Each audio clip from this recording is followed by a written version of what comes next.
출애굽기 24장 12절부터 18절의 말씀. 여호와께서 모세에게 이르시되 너는 산에 올라 내게로 와서 거기 있으라. 내가 그들을 가르치도록 내가 율법과 계명을 친히 기록한 돌판을 내게 주리라. 모세가 그의 부하 여호수아와 함께 일어나 모세가 하나님의 산으로 올라가며 장로들에게 이르되 너희는 여기서 우리가 너희에게로 돌아오기까지 기다리라. 아론과 훌이 너희와 함께 하리니 무릇 일이 있는 자는 그들에게로 나아갈지니라 하고, 모세가 산에 오르매 구름이 산을 가리며 여호와의 영광이 시내 산 위에 머무르고 구름이 엿새 동안 산을 가리더니 일곱째 날에 여호와께서 구름 가운데서 모세를 부르시니라. 산 위에 여호와의 영광이 이스라엘 자손의 눈에 맹렬한 불같이 보였고 모세는 구름 속으로 들어가서 산 위에 올랐으며 모세가 40일 40야를 산에 있으니라. 아멘. 오늘 4층에서 말씀을 준비하는데 이거 무슨 신나는 노래가 막 울려 퍼지는 거예요. 그래서 야시장에서 지금 이렇게 신나게 음악을 틀고 놀이기구 하고 있구나라고 했는데 웬걸 우리 교회에서 들리는 소리더라고요. 우리 성도님들 열심히 추수감사주일 준비하시면서 또 교구별로 모여서 찬양 준비하시는데 너무 행복하고 기대가 됩니다. 하나님께서 기뻐 받으시고 우리 가운데에 은혜의 시간이 될 줄 믿습니다. 자, 이제 시내산 앞에서 드디어 하나님과 이스라엘 백성이 언약을 맺게 되지요. 우리 지지난주에 본 것처럼 1절 함께 읽겠습니다. 시작. 또 모세에게 이르시되 너는 아론과 나답과 아비후와 이스라엘 장로 70명과 함께 여호와께로 올라와 멀리서 경배하고. 아멘. 하나님께서 4명의 이름을 부르셨는데 누구입니까? 모세와 아론, 나답과 아비후. 여기서 나답과 아비후는 누구의 아들이었지요? 아론의 아들이었습니다. 아론에게는 나답과 아비후 또 엘르아살과 이다말이라고 하는 4명의 아들이 있었어요. 그 중에서 하나님은 특별히 고르고 골라서 나답과 아비후를 부르신 거예요. 모세와 아론의 뒤를 이어서 이스라엘 백성의 예배와 제사를 책임질, 그들에게 하나님의 길을 알려줄 그 일에 책임을 질 수 있는 그런 이들로 선택을 하신 겁니다. 이들은 그만큼 신실하고 겸손했을 거예요. 나답과 아비후도요. 처음에는 모세 삼촌을 보고 또 아버지 아론의 뒷모습을 보면서 믿음의 길을 걸어왔을 겁니다. 그러나 안타깝게도 이후에 어떻게 됐어요? 레위기 10장 1절 함께 읽겠습니다. 시작. 아론의 아들 나답과 아비후가 각기 향로를 가져다가 여호와께서 명령하시지 아니하신 다른 불을 담아 여호와 앞에 분향하였더니. 아멘. 여호와께서 명령하시지 아니한 다른 불을 가져다가 여호와 앞에 분향을 해요. 하나님께서 이렇게 하라고 말씀하셨지만 꼭 그렇게까지 해야겠느냐? 이 정도만 해도 충분하지 않겠는가? 이만큼만 해도 그것만 해도 대단한 건 아니겠는가? 제사장이 되고 난 이후에 마음이 해이해진 것인지 아니면 시대의 흐름을 따라서 사람들의 말에 귀를 기울인 것인지 가치관이 변한 것인지 분명한 이유는 알 수 없지만 그들은 하나님의 명령과는 다른 불로 제사를 드리고 말았어요. 나쁜 마음은 아니었을 거라 생각을 해봅니다. 하나님 무시하고 모욕하려는 마음은 없었을 것 같아요. 하지만 나태해지고 소홀해져서 다른 불로 드렸을 때 그 결과가 어떠했지요? 레위기 10장 2절 함께 읽겠습니다. 시작. 불이 여호와 앞에서 나와 그들을 삼킴에 그들이 여호와 앞에서 죽은지라. 아멘. 불이 나와서 그들을 삼켜버렸어요. 그대로 태워버립니다. 그 자리에서 숨을 거두고 말았어요. 너무도 두렵고 끔찍하고 비참한 일이 일어났습니다. 하나님은 왜 이렇게 하셨지요? 3절 함께 읽겠습니다. 시작. 모세가 아론에게 이르되 이는 여호와의 말씀이라. 이르시기를 나는 나를 가까이 하는 자 중에서 내 거룩함을 나타나겠고 온 백성 앞에서 내 영광을 나타내리라 하셨느니라. 아론이 잠잠하니. 아멘. 하나님은요, 하나님의 거룩하심을 그 자리에서 나타내신 거예요. 하나님이 자신의 영광을 온 백성 앞에서 나타내신 겁니다.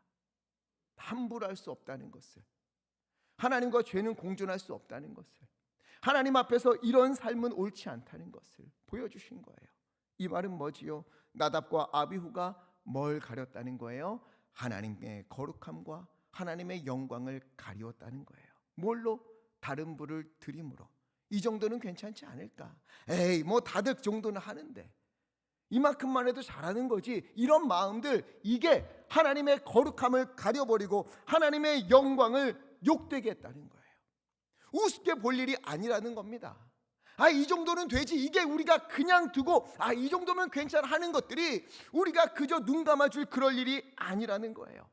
주를 믿는 사람이라면 주의 말씀을 경청하고 그 말씀을 새기고 그 말씀을 따라서 살아내는 것이 당연한 일인데, 하나님보다 자신의 생각, 하나님보다 나의 감정, 하나님보다 시대의 요구, 이것이 더 귀해져서 타협을 해버릴 때 하나님은 그것을 얼마나 미워하는지, 얼마나 싫어하시는지 이들의 죽음을 통해 선포하고 우리에게 들려주신 겁니다.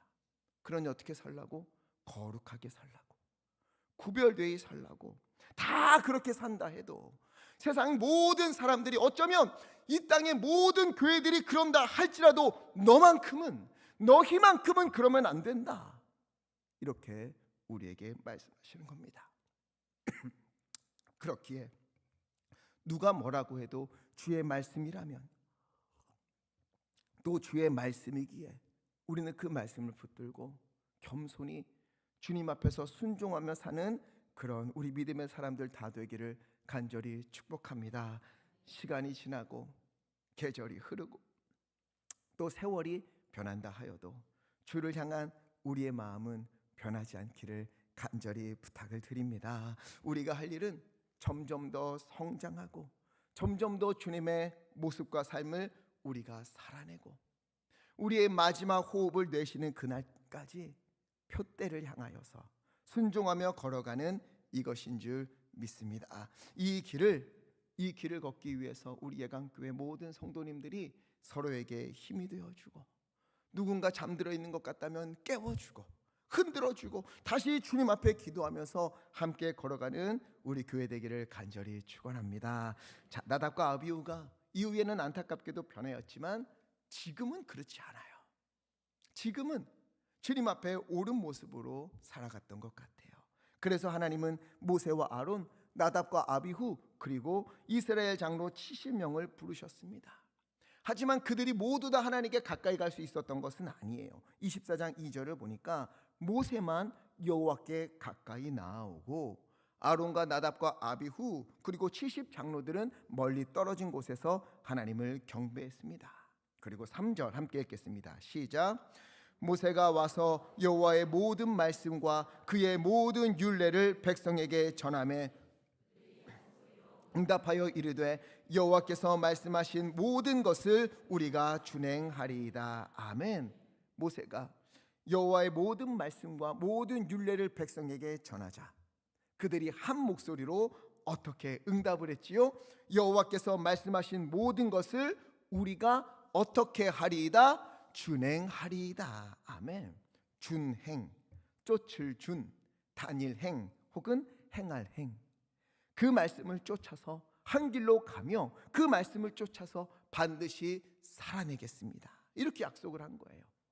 여기서 준행하겠다는 말은 단순히 그 순간에 결심했다 이런 뜻이 아니에요. 이제부터 계속해서 그렇게 살겠다. 앞으로의 모든 삶을 내가 주님 앞에서 그 말씀을 순종하면서 그렇게 살겠다, 이런 헌신이고 고백이며 다짐이며 약속이었습니다.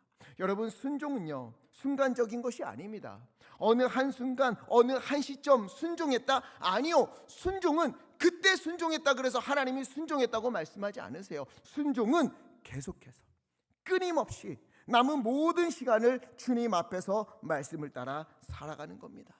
그래서 누차 말씀드린 것처럼 하나님이 보시는 것은요 과거가 아니에요. 오늘, 지금 이 순간 너는 어떠하니? 너의 믿음의 삶은 어떠하니? 너의 믿음은 어떠하니? 너의 믿음의 행함은 어떠하니? 이것을 물으시는 거예요. 이 자리에 계신 우리 성도님들은 지난 시간 주님 앞에서 몸과 마음을 드리고 물질도 아끼지 아니하고 시간도 아까워하지 아니하면서 헌신하면서 드리면서 순종하면서 그렇게 살아오신 줄 믿습니다. 아마 우리 성도님들 간증하라고 하면 과거에 하나님 앞에서 어떻게 했는지 그런 것들, 어마어마한 순종과 헌신의 이야기들을 막 나누면서 밤을 지새울 것 같아요. 그런데 혹시나 그 삶이 어느 순간 멈추었다면, 어느 지점에선가 멈추고 더디가고 있다면, 어쩌면 세월이 흐르면서 나답과 아비후와 같이 이제는 적당히 타협도 하고 적당히 말씀도 적당히 순종을 하고 그런 믿음의 모습이 되었다면, 오늘 우리는요 주님 앞에서 회개하고 주여 주의 영을 부으사 잠들어 있는 내 영을 깨워 주시옵소서 기도하면서 주님 앞에서 믿음의 삶을 걸어야 할 줄 믿습니다. 준행은 과거가 아니에요. 준행은 과거부터 지금까지 또 지금을 지나 앞으로의 모든 시간을 마음과 열정과 삶을 살아내야 하는 그런 것입니다. 에이, 사람이 어떻게 그대로일 수 있습니까? 나이도 들고 결혼도 하고 자녀도 생기고 환경이 이렇게 변해가는데 어떻게 옛날 그때 그 모습을 살아낼 수 있겠습니까? 또 시간이 지나면서 건강도 약해지고 이전 같지 않고 이제는 힘에도 부치는데 어떻게 그대로일 수 있겠습니까? 그때 그렇게 한 것만 해도 대단한 겁니다. 아니요, 그렇지 않습니다. 과거에 뜨겁고 헌신적이었던 믿음의 걸음을 그대로 이어가라, 그게 아니에요. 오히려 우리는요 더 성장해 줘야 됩니다. 비록 상황이 변하고 나이도 들고 건강도 좋지 않아진다 그렇게 할지라도, 그래서 우리가 할 수 있는 일이 너무도 적어진다 하여도, 그 모든 것이 이렇게 변해간다 하여도 주님을 사랑하는 마음과 주님 앞에서 순종하는 열정과 주님 앞에서 예배하고자 하는 그 마음은 주님 앞에서 더욱더 깊어지고 성숙되어지고 성장되어야 할 줄 믿습니다. 사도행전 20장 24절 말씀 함께 읽겠습니다. 시작. 내가 달려갈 길과 주 예수께 받은 사명 곧 하나님의 은혜의 복음을 증언하는 일을 마치려 하면은 나의 생명조차 조금도 귀한 것으로 여기지 아니하노라. 아멘. 이 바울의 고백과 같이 나의 달려갈 길이 남아있다면, 얼마나 남아있는지 우리는 알 수 없지만 그 길을, 이 남은 시간을 예수를 위하여, 복음을 위하여, 하나님의 영광을 위하여 달려가시기를 간절히 부탁을 드립니다.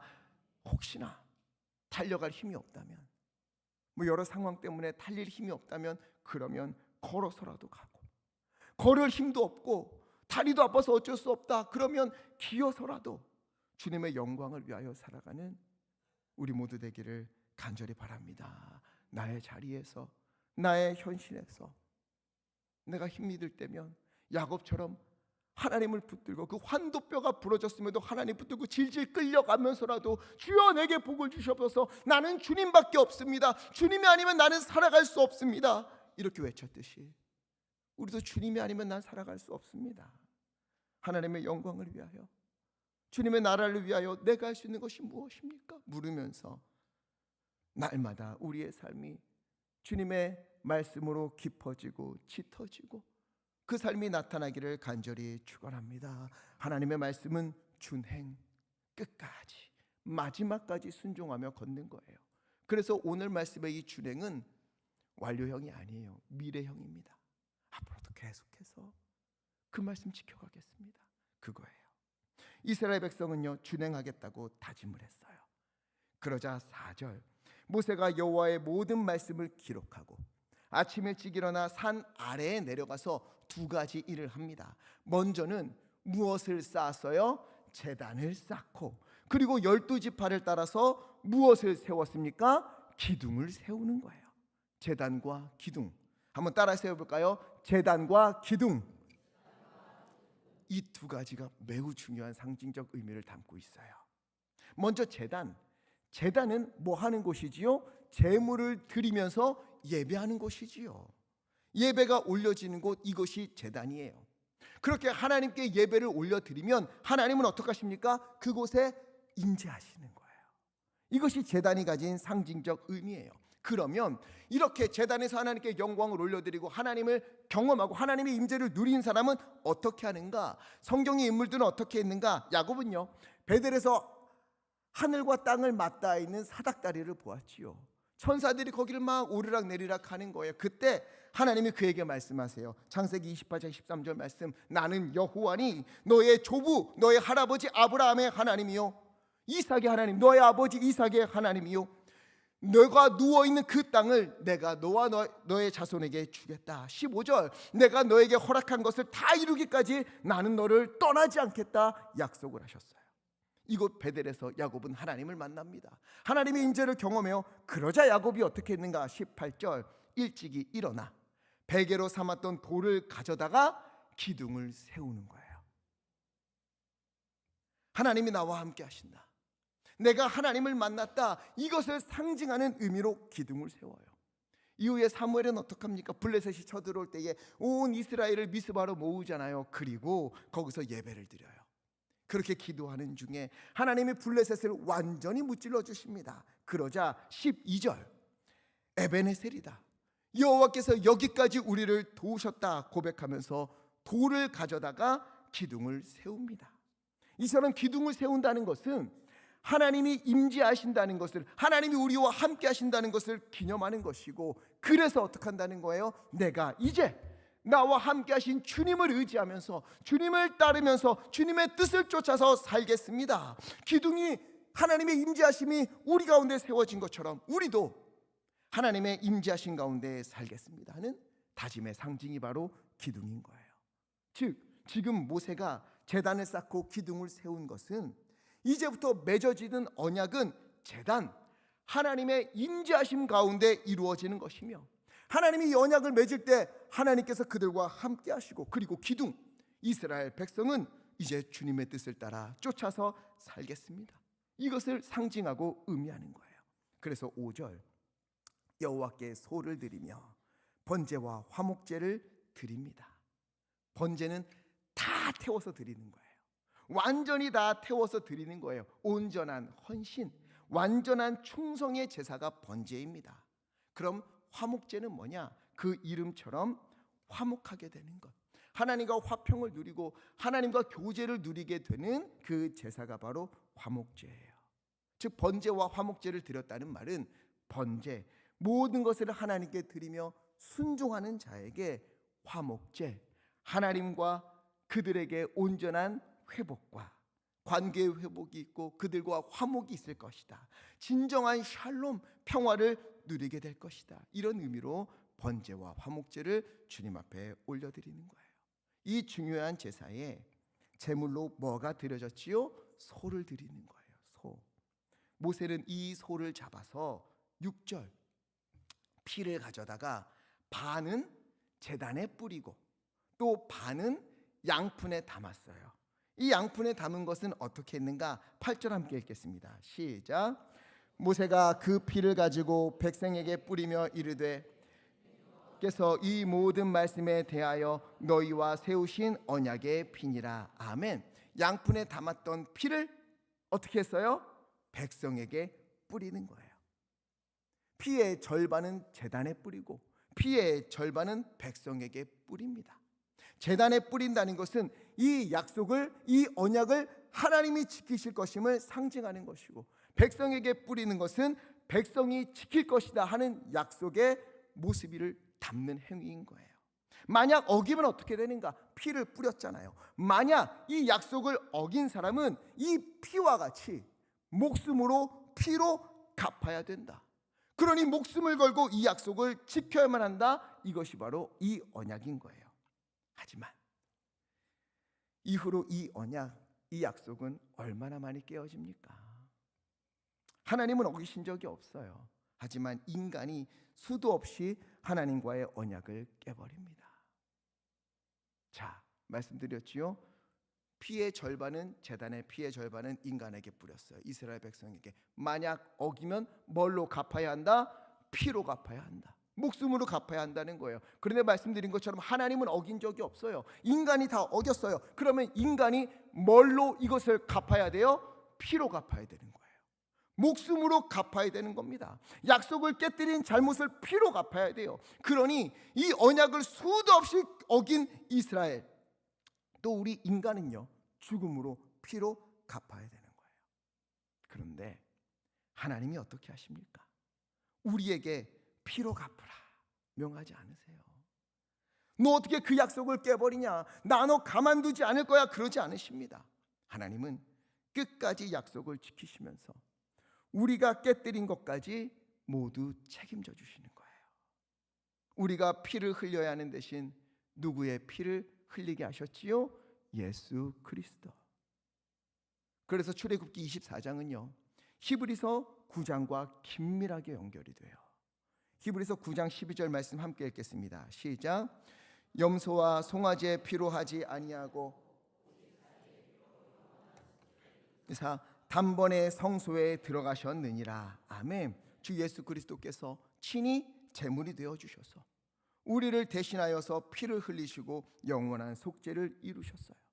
주님 앞에서 다시금 교제하고 화평을 누릴 수 있는, 화목을 누릴 수 있는 그런 관계로 주님이 이루어 주신 겁니다. 또 출애굽기에서 피를 뿌렸다고 했잖아요. 9장 히브리서 9장 13절과 14절 피를 생각하면서, 피를 뿌렸다는 걸 생각하면서 읽겠습니다. 시작. 염소와 황소의 피와 및 암송아지의 죄를 부정한 자에게 뿌려 그 육체를 정결하게 하여 거룩하게 하거든 하물며 영원하신 성령으로 말미암아 흠없는 자기에게 하나님께 드린 그리스도의 피가 어찌 너희 양심을 죽은 행실에서 깨끗하게 하고 살아계신 하나님을 섬기게 하지 못하겠느냐. 아멘. 소의 피를 뿌리면서 거룩하게 됨을 상징했는데 이제는 주님께서 자신의 피를 우리에게 뿌리사 죽은 행실에서 깨끗하게 하시고 다시금 살아계신 하나님을 예배하고 하나님을 섬길 수 있도록 은혜와 회복을 베풀어 주셨다. 히브리서에서 선포하고 있는 겁니다. 출애굽기에서 하나님과 인간 사이에 세워졌던 그 언약을 인간은 계속해서 깨뜨렸지만 하나님은 끝내 이것을 이루셨다는 거예요. 그래서 약속을 어긴 우리가 소처럼 찢겨져서 피를 흘려 그 죗값을 치러야 했지만 우리를 대신하여 주께서 친히 제물이 되사 스스로 찢김을 당하시고 모든 죄를 담당하사 짊어지셨습니다.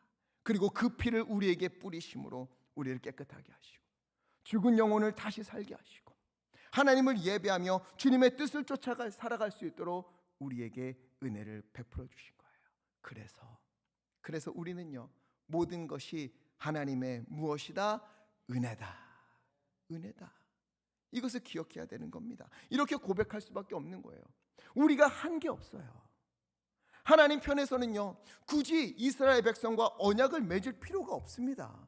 내가 너희 애굽에서 구원해냈으니 내 말을 따라. 그렇지 않으면 넌 아웃이야. 내가 너밖에 없는 줄 알아. 다른 민족들 내가 세울 수도 있어. 충분히 그럴 수 있어 라고 하면서 이렇게 그들과 언약을 맺지 않으셔도 누구도 불평할 수가 없어요. 그럼에도 스스로 낮아지셔서 자격도 없는 우리와 언약을 맺으십니다. 언약을 맺으려면 그 관계가 동등해야 돼요. 대등해야 돼요. 그러나 전혀 그렇지 않잖아요. 하나님과 인간이 어떻게 대등합니까? 어떻게 동등합니까? 그래서 하나님이 스스로 인간처럼 낮아지셔서 인간의 편이 되어주셔서 우리와 언약을 맺어주신 거예요. 어떻게? 내가 너의 하나님이 되어줄게. 내가 너를 인도해줄게. 내가 너를 끝까지 지켜줄게. 그러시면서 바라시는 것은 딱 하나, 주의 말씀에 준행하라, 이거였어요. 이것도 지키지 못하자 하나님은 스스로 낮아지셔서 독생자 예수를 보내주시고 우리의 모든 죄를 짊어지사 피를 흘리게 하셨지요. 그걸로 다 갚게 하셨어요. 그리고는 우리에게 그 보혈로 말미암아 깨끗하게 하시고 다시 주님의 뜻에 준행하며 살 수 있는 길을 열어주신 것입니다. 그 모든 언약을 하나님께서 지켜주신 거예요. 얼마나 감사한 일입니까? 그러니 여러분, 우리가 이 구약을 모르면, 언약을 모르면, 제사의 의미를 모르면 하나님의 은혜와 예수 그리스도의 십자가를 더 깊이 이해할 수가 없는 거예요. 그냥 막연하게 나를 위해 죽으셨다, 그거밖에 모르는 거예요. 언약께서 어떻게 여기까지 연결되었는가 우리는 늘 살펴야 하는 겁니다. 이제 모세는요 24장 7절 언약서를 낭독하고 온 백성은 여호와의 말씀을 우리가 준행하리이다 응답을 했어요. 이렇게 언약이 맺어집니다. 이스라엘은 이때 아주 자신만만했을 거예요. 이 언약을 지키는데 큰 어려움은 없을 것이다 생각했을 거예요. 왜? 그냥 말씀하시는 거 따라 살기만 하면 되잖아요. 그러나 하나님은요, 이들이 이 언약을 지키지 못할 것을 알고 있었을까요? 몰랐을까요? 알고 계시지요. 다 아시지요. 그래서 저는 이 출애굽기 24장이 너무너무 마음이 아픈 거예요. 얼마나 감사한 말씀인지 모릅니다. 왜? 우리가 하나님의 말씀에 준행하지 못할 것을, 이스라엘 백성이 순종하지 못할 것을 다 아시면서도 언약을 맺어주셨다는 것은 무슨 뜻입니까? 이미 주님께서는요, 스스로 피 흘릴 생각을 하시고 언약을 맺으신 거예요. 이 언약을 위해, 너를 위해 내가 죽겠다, 내가 피를 흘리겠다, 이 약속은 너는 못 지킬 때 있지만 내가 지키겠다, 이 언약은 너를 위해 내가 지키겠다, 그렇게 하면서 이 언약이 맺어진 겁니다. 그냥 하나님이요, 우리와 대등한 관계에서 너 지켜 그럼 내가 복 줄게, 이게 아니에요. 피를 흘릴 각오를 하시고 십자가를 지실 각오를 하시고 이 언약을 맺으신 거예요. 이때부터 이미 출애굽기 24장에서 이 언약을 맺으면서 이미 예수 그리스도를 십자가에 내어놓을 그런 계획을 주님께서 세우고 계셨던 겁니다.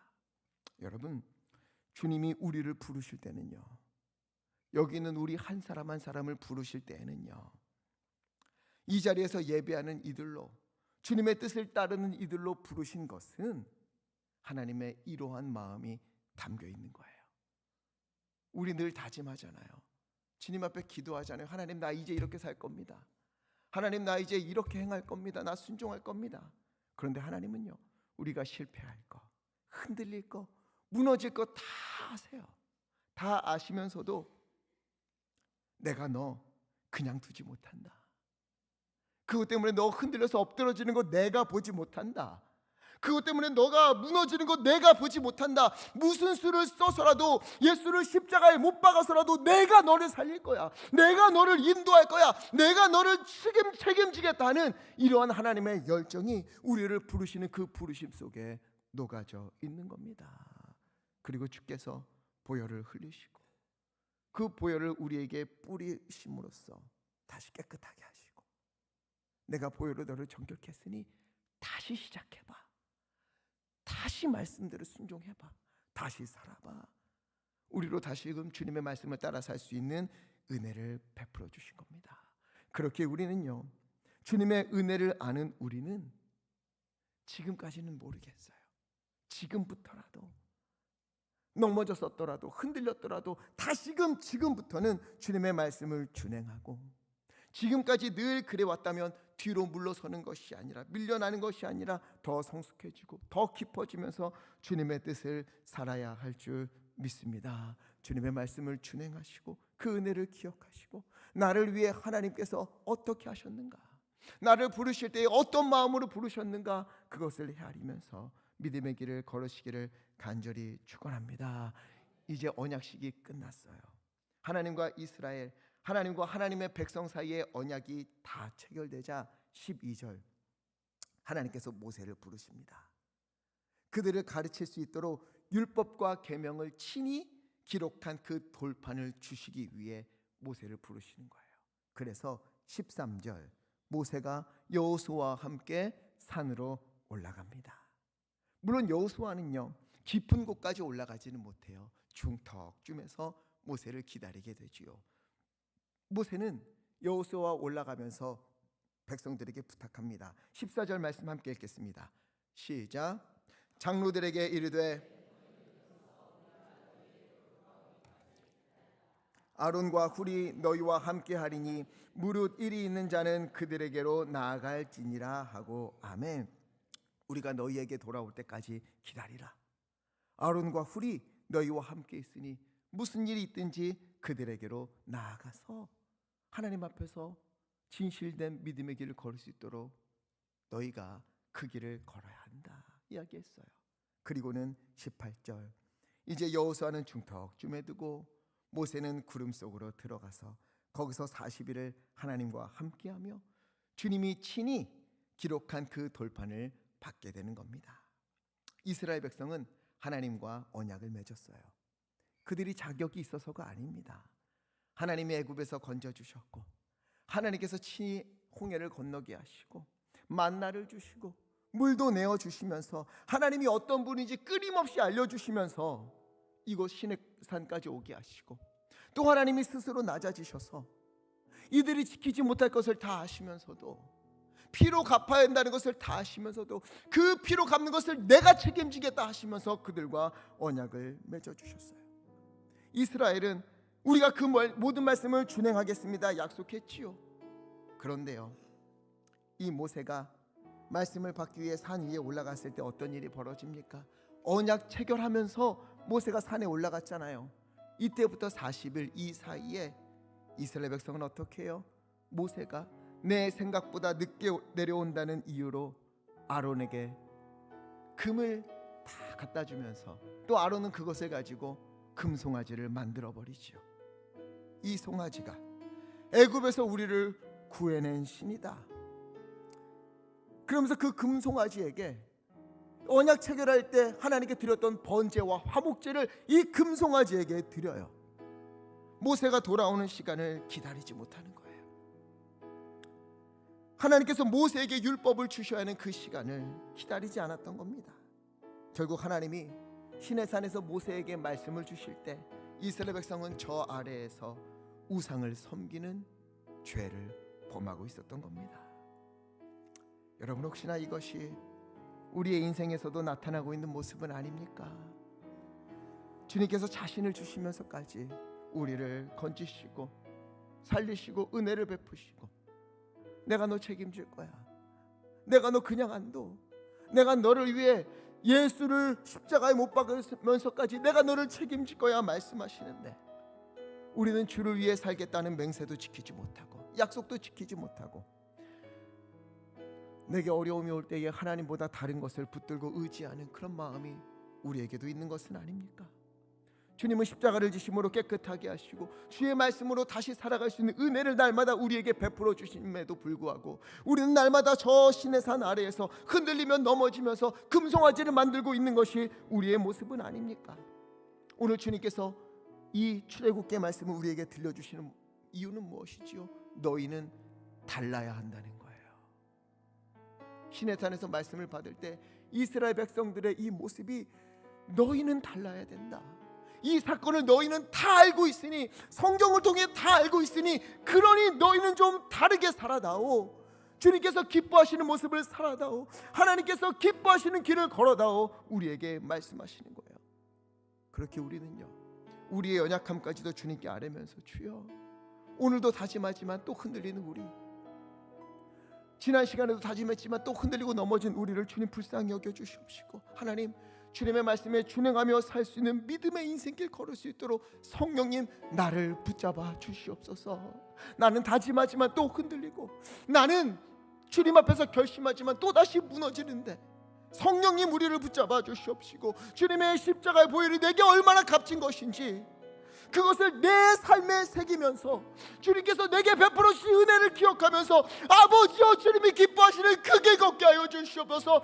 준행하면서 과거에 머물러 있는 것이 아니라 날마다 성숙되어지고 성장되어지고 짙어지고 깊어지면서 주님께서 기뻐하시는 믿음의 길 걸을 수 있도록 아버지 우리를 인도하여 주시옵소서. 주님 앞에 기도할 때에 하나님께서 우리의 마음을 기뻐 받으시사 주님의 길을 따를 수 있는 힘과 능력을 허락해 주실 줄 믿습니다. 예수님이 우리를 위해 십자가를 지신 것처럼 이제는 우리도 주님의 뒤를 따라서 내 앞에 놓여진 그 십자가, 내 삶의 십자가, 가정에 있는 십자가, 일터에 있는 십자가, 그 어떤 십자가가 있든지 주여, 내가 이 십자가를 짊어지고 주님의 뒤를 따라 주님께서 기뻐하시는 믿음의 길을 살아내겠으니 하나님의 내 모든 시간 속에 예수 그리스도의 흔적을 새겨주시옵소서. 그렇게 기도하며 주님께서 기뻐하시는 믿음의 교회, 믿음의 가정, 우리 믿음의 그리스도인들, 우리 예강교회 되기를 예수 그리스도 이름으로 간절히 축원합니다.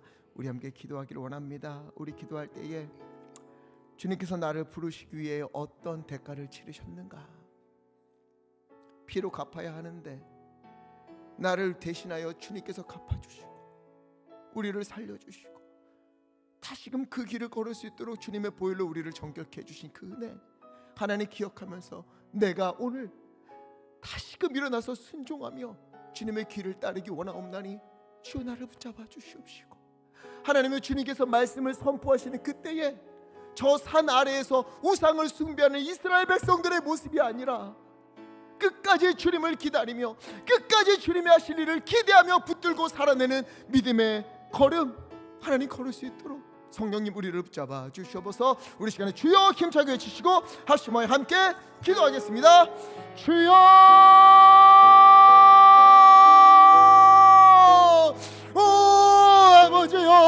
아버지요, 오늘 이 시간 마음을 다하여 아버지의 말씀을 붙들고 주님 앞에 기도합니다. 하나님이여, 주님께서는 이스라엘 백성들을 구원하기 위하여서, 그들과 언약을 맺으시기 위하여서 아버지 하나님 그들이 어길 것을 다 아시면서 자신이 죽으신 것까지 이미 계획하시면서 언약을 맺으신 주님의 놀라운 은혜를 우리가 바라봅니다. 아버지, 주님께서 죽으심으로 우리를 살려주시고 주님께서 다시 그 피를 우리에게 뿌려주심으로 하나님이여 깨끗하게 하시고 다시 주님의 말씀을 따라 살아낼 수 있는 그 길을 인도하심도 아버지 참으로 감사합니다. 주님의 은혜가 아니면 우리가 살아갈 수 없사옵나니 하나님이여 그 은혜를 붙들고 주님 앞에서 하나하나 아버지의 삶의 작은 부분이라도 주님의 말씀을 붙들고 살아내는 믿음의 걸음 다 되도록 인도하여 주시옵소서. 하나님, 우리의 삶에 아버지 하나님 주님 말씀이 선포됨에도 불구하고 우상을 섬기는 이스라엘 백성들과 같은 악한 모습이, 연약한 모습이 있는 것이 아니라 흔들려도 아파도 내 앞에 있는 십자가를 지고 주님의 뒤를 따르는 믿음의 걸음들 다 걸을 수 있도록 아버지 주장하시고 인도하여 주시옵소서. 사랑과 은혜가 많으신 아버지 하나님, 이스라엘 백성들을 건져주시고 그들과 언약을 맺으시기 위하여서 맺지 않으셔도 됨에도 불구하고 그들과 언약을 맺으시기 위하여 스스로 낮아지시고 그들이 이것을 어길 것을 다 아시면서도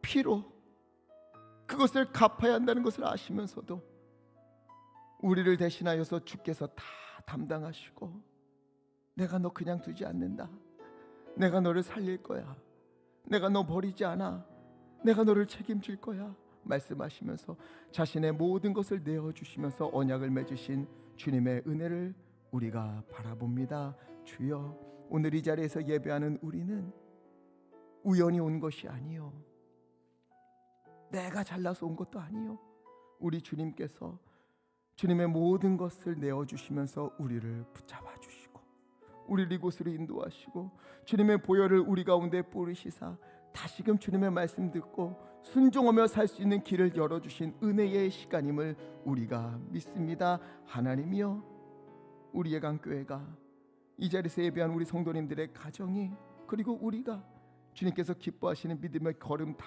걸을 수 있도록 성령님 붙잡아 주시고 인도하여 주시옵소서. 우리는 연약합니다. 오늘 다짐하지만 또 흔들리고 결심하지만 또 흔들리는 것이 우리입니다. 주여, 이런 연약함까지도 주님 앞에 맡기옵나니 성령님 이런 우리를 끝까지 붙잡아 주시사 하나님의 은혜의 길로 걸어갈 수 있도록 주장하여 주시옵소서. 내 앞에 놓여진 십자가를 지고 주님의 뒤를 따라 십자가의 길을 걷기 원하옵나니 주님, 이 다짐이, 이 결심이 무너지지 않도록 붙잡아 주시고 우리의 모든 삶의 시간을 예수 그리스도의 흔적으로 새겨갈 수 있도록 주여 돌보아 주시옵소서. 예수 그리스도 이름으로 간절히 기도하옵나이다. 아멘.